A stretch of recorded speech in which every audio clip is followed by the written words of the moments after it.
సింగ్ గారు party president.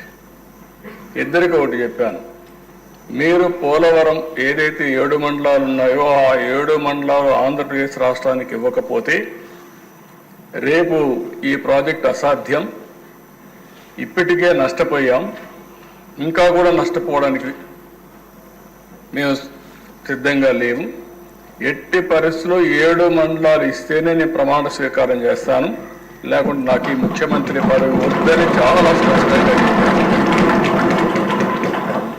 ఆ రోజు అధ్యక్ష, మామూలుగా పార్లమెంట్ కానీ అసెంబ్లీ కానీ ఏం చేస్తామంటే ముందు మంత్రివర్గం, దెన్ ఎమ్మెల్యేలు ప్రమాణ స్వీకారం, దెన్ రెగ్యులర్ బిజినెస్ స్టార్ట్ అవుతుంది. అలాంటిది ఆనాటి ప్రణబ్ ముఖర్జీ గారిని ఒప్పించి ఒక ఆర్డినెన్స్ ఇష్యూ చేసి, ఆర్డినెన్స్ ఇష్యూ చేసిన తర్వాతనే పార్లమెంట్ సమావేశాలు పెట్టి రెగ్యులర్ బిజినెస్ ప్రారంభించారు అధ్యక్ష. ఈరోజు కూడా ఈ పోలవరం సాధ్యమైందంటే ఎన్డీఏ సహకారం, నరేంద్ర మోడీ గారి సహకారం చాలా స్పష్టంగా చెప్తున్నాను.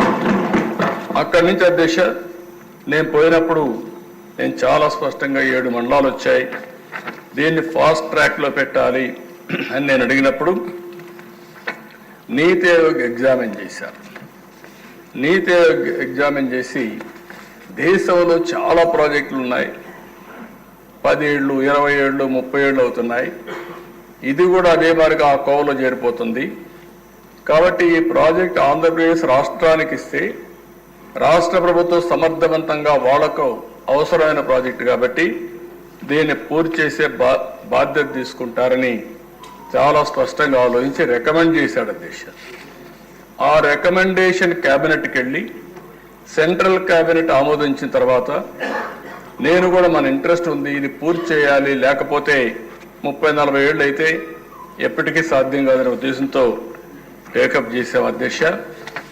ఆ రోజు రైట్ మెయిన్ కెనాల్ పూర్తయింది, పోలవరం ఇంకా పూర్తి కావాలి, అప్పటికి సైట్లో కూడా డిస్ప్యూట్స్ ఉన్నాయి, చాలా కోర్టు కేసులు ఉన్నాయి, ఇది 3-4 ఏళ్ళైనా మినిమం పడుతుంది, 3-4 సంవత్సరాలు నీడు రాకుండా ఉండడం కరెక్ట్ కాదని రైట్ మెయిన్ కెనాల్లో ఎక్కడెక్కడ చిన్న బిడ్స్ అన్ని ఉంటే ల్యాండ్ ఎక్వేషన్ చేసి పనులు పూర్తి చేసి అక్కడి నుంచి నేను పట్టెసీమ లిఫ్ట్ ఇరిగేషన్ పెట్టి పట్టెసీమ ద్వారా నీళ్లు తీసుకుని దగ్గర 100 టీఎంసీ నీళ్లు కృష్ణా డెల్టాకు తీసుకొచ్చి 2 నదులను సంధానం చేశాను. కృష్ణా డెల్టా ఒక విచిత్రమైన పరిస్థితి, ఎప్పుడు కూడా కృష్ణా డెల్టా అనేది ఎప్పటి నుంచో నీళ్లు ఇస్తున్నారు, కానీ ఇటీవల కాలంలో పైన ప్రాజెక్ట్